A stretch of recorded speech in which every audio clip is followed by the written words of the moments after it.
What's up, y'all? So, talking about Jeffrey Dahmer today. So, my mom was telling me she was watching a series on Netflix, and so I was telling my daughter about it, and she said, "Oh yeah, I want to see that."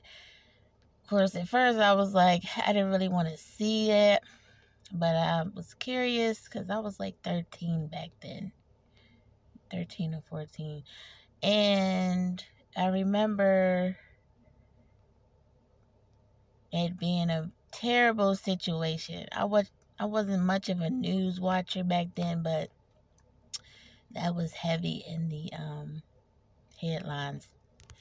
Because he was notorious, like he's the most notorious serial killer, and so we're up to episode 4 so far, and they have it going like back to his childhood and things like that. His dad was teaching him some strange things, dealing with animals, which I'm thinking his dad was just thinking it was more of a scientific thing, but Jeffrey didn't take it that way, and his mind was just warped. It's a net in here. Yeah, my daughter's let me use her car. She's so sweet. That guy. And if you look at him, you wouldn't even think who would even think somebody would do something like that? 17 people. An 18th person, Tracy Edwards, got away, which I heard that nobody knows where he is now, that he was convicted and locked up for helping someone else throw a homeless man off of a bridge. I guess they got into an argument, but nobody knows where he's been since. So, Jeffrey Dahmer. The series opened up with, I guess, more of a current event where the last victim was getting away. And Niecy Nash, she sounded just like the neighbor that he had, because they had an actual 911 voice recording of the neighbor. I said, that sounds just like her. But anyway, he was asking him about the smell. People kept calling the police about the smell, and they wouldn't do anything about it. And the crazy thing was how he got all these people back to his apartment, like pretending to be a photographer to take nude photos and offer them money. And most of the victims were black, Asian, Puerto Rican, but mostly black. I think his first victim was white, if the story is accurate. He just was in that apartment doing crazy things, drilling holes into their heads and pouring acid into it, calling it lobotomies, so he would make them zombies and do what they want. His whole thing was he didn't want people to leave him. He wanted somebody to be around him, which is why he kept the remains, the bones. He kept skulls in there. He had a skull in the refrigerator. He had hearts in the freezer. He was eating them. And that's just the thing. Nobody, I keep saying people don't care now. And I'm talking about higher ups, authorities. Like, people was calling the police on this guy to come and check out that smell, because they said the smell was horrible. And I did read somewhere that the health department did come to his apartment, but he wasn't there, and they're not allowed to like go in or something when nobody's there. I was like, what? But anyway, the most sad part about it was the 14-year-old boy he had up there, who he drilled a hole in his head, like poured the acid in there. Therefore, he could not talk, or it made him like he wanted like a zombie, and he escaped in his underwear. Now I don't know. The real version was he was totally naked, but some girls saw him running out the apartment and was calling for their mama, which I guess was Niecy Nash. And he got all the way outside. They was outside with him, and Jeffrey comes. The police were there. Jeffrey comes around the corner because I guess he went to the store for something. I don't know. And he convinced the police that they were lovers. And the police let him go. The police even went up to the apartment asking what that smell was, and still let the boy. That was the most. All of this is heartbreaking, but that was the most heartbreaking. They let that boy go back up into the apartment. And it was another instance where I can't exactly remember. The police, it was another instance, y'all. But I can't, it's like it was 2 different times that the police could have. Oh, the first killing was the hitchhiker. So he had that boy in trash bags in the car. He was drunk, swerving, and the police pulled him over. And said, hey, you were swerving, and blah, blah, blah, blah. And what's that in those trash bags in the back seat? And they told him, and he's like, well, my parents just got divorced, and I'm having a hard time. And they're like, well, we're going to let you have a warning, and you turn around and go back and get your A back home. I was like, what? That was the first killing. They let him get away. So like I said, 2 different sets of police officers, 2 different times. So I think he said, so that was his first killing. They let him go. And then he waited 9 more years to kill again. And then after that, it was all those people. And that's what I was just saying. I was like, how did they get him to...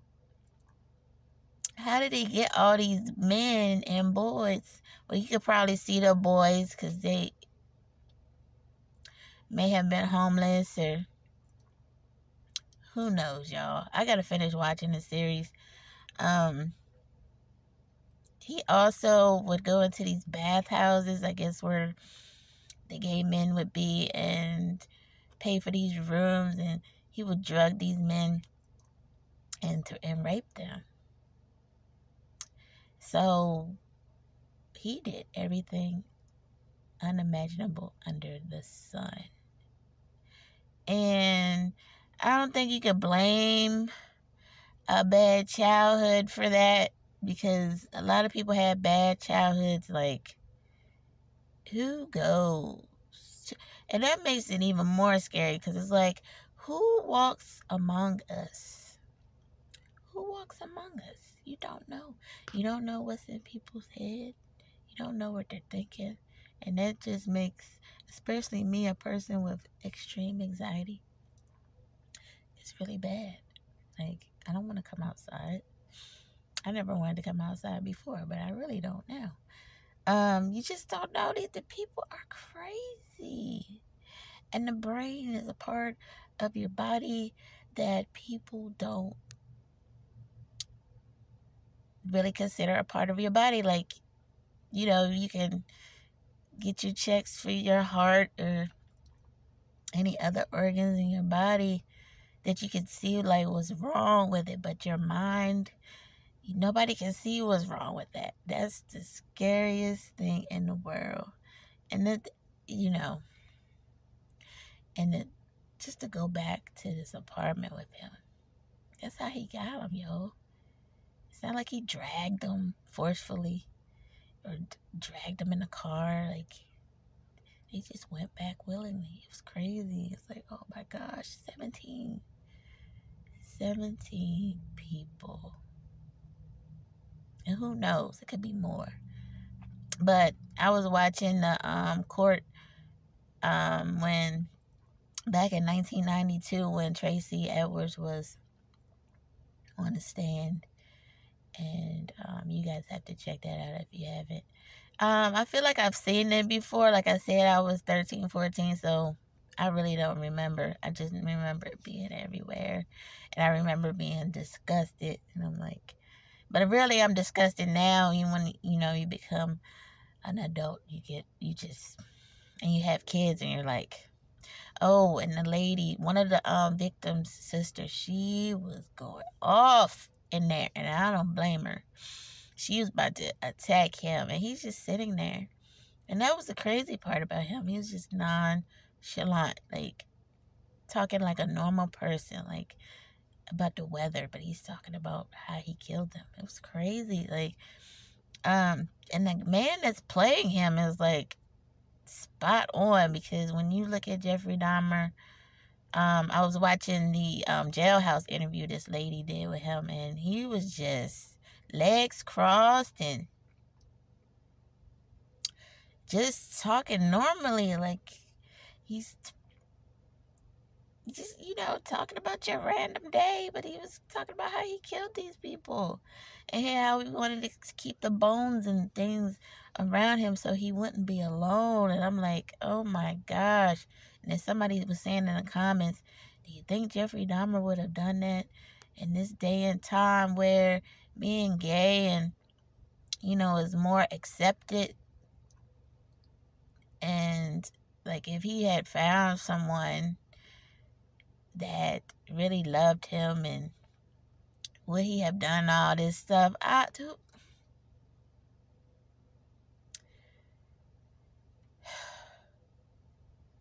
The lady said, she asked him, do you think if you were still out on the street, would you still be doing this? He said yes. He said he know he's evil and he deserves to die. And I'm like, wow. So, and then that's what happened. The man, his fellow inmate, beat him to death. And I don't know how that inmate beat him and another person up, I guess at the same time. And of course, those inmates don't care, especially when you killed children. It just, just to sit there and think about. I can't remember. I don't know if it was a year that he had been having these boys in that apartment, these bodies. He had this big vat. They said 50, 60-pound vat in his bedroom with acid, and the bodies just, he had a drill sitting out on his counter. He had this big machete type knives. He took pictures of the dismembered bodies, and who does that? And I think he still had a job. And one of his first jobs was in a laboratory, like a phlebotomist, drawing blood, people donating their blood, and he would take the blood home and drink it. And he was fired. And he was fired from that job because they didn't say what happened, but they probably realized he was stealing that blood. He was fired. I think, no, the job either before or after that, he was a butcher in a meat shop. And I'm like, and the man heard, his boss heard that he was arrested for indecent exposure because he saw these people, this man, the hitchhiker at the fair, because he was drinking and he was hallucinating, and he pulled his pants down at the fair, so he got arrested. And so his boss heard about it, and my daughter was giggling because I just be saying stuff, y'all. I said his boss didn't want him rubbing his meat while he was cutting his meat or something like that. Cutting his meat while I was rubbing his meat or something like that, y'all.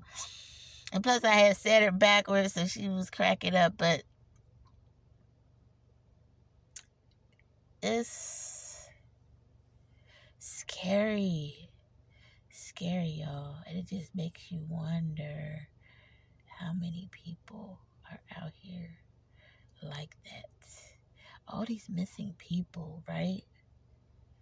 A lot of missing kids, they They say human trafficking is huge. You don't know if these kids are running away on their own, they're being kidnapped, and you've been kidnapped. What are these people doing to them? These people that have never been found. I guess we will finish this whenever we can. It's very, very draining. I haven't felt this drained watching something since I watched the series called Them, and that was on Amazon Prime, I think. That was about the black family that moved into the white neighborhood, which was in, it was in LA, like, I think it was Compton, but it was white people there back then. So, and then how they were racially profiled, and then all this supernatural stuff. It was just that. And then I don't like to get caught up on a series like that. I just like watching movies. I don't know. I just like get caught into episodes, and then you gotta finish it. You gotta binge it out if you can, or that. But this Jeffrey Dahmer thing is very, very draining. Very draining. Even though his parents had issues, I don't see that causing him to do all of this. And he was a geeky, you call a geeky kid. A lot of us were geeky kids. I just don't see none of that causing that. So, but you would have to be crazy to do this, right? But the court declared him sane because I guess they wanted to give him the max charges, which I don't blame them for doing. But really though, could you be sane doing all this, cutting people up, eating them, keeping them, letting the bodies rot, and then having people smell it, and then you don't care, and just to be so nonchalant about it, but smart enough to get the victims to your place? Yeah, yo. So anyway, let me know if you guys watch. I think it's called Monster, Jeffrey Dahmer series or whatever. It's on Netflix, y'all. It's a lot of stuff on Netflix. Coming up, there is a Tyler Perry thing called movie. Is it a movie? Yeah, I think that's a movie called Jasmine's Blues. They're gonna have Addams Family. That looks really good. And Marlon Wayans is gonna have a Halloween movie that looks a little silly, but I might watch it. And what else next? I don't know. I said Netflix is coming out with some good ones. Oh, and if you haven't checked out the comedian that just passed away, I think his name is David Arnold. He is hilarious, and I wish I had seen him sooner. He was on Jamie Foxx's show with the vegan meat episode. I believe that was him. But he has 2 stand-ups, and he had just put this one out, and he passed away. But he is hilarious. He was funny, and so that was really, really sad. But yeah, y'all, let me know. I want to talk about that Queen Latifah movie.